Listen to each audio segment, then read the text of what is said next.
មូលដ្ឋានគ្រឹះនៃការប្រកបសំឡេងព្យញ្ជនៈ C sound k C sound k C មានសំឡេង k AT មានសំឡេង at k at cat cat សត្វឆ្មា C មានសំឡេង k AR មានសំឡេង a k a car car ឡាន C មានសំឡេង k AP មានសំឡេង aap k aapខាបខាបមុខទៅប C មានសំឡេង k AP មានសំឡេង app k app ខាប់ខាប់ពេង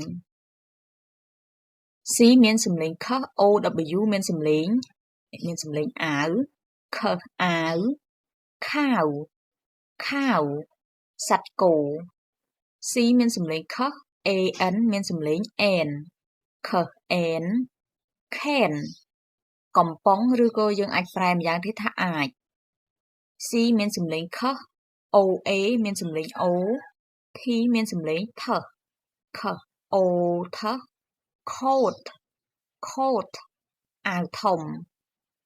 C មានសំឡេង k UT មានសំឡេង at k at cat cat កាត់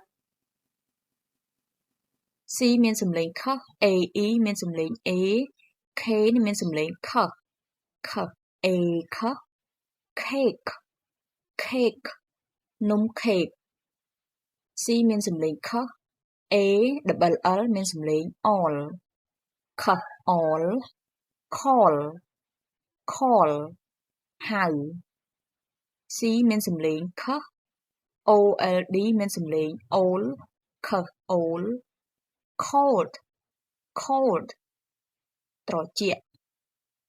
C មានសំឡេង k AB មានសំឡេង aap k aap ខាបខាបឡានឈ្នួល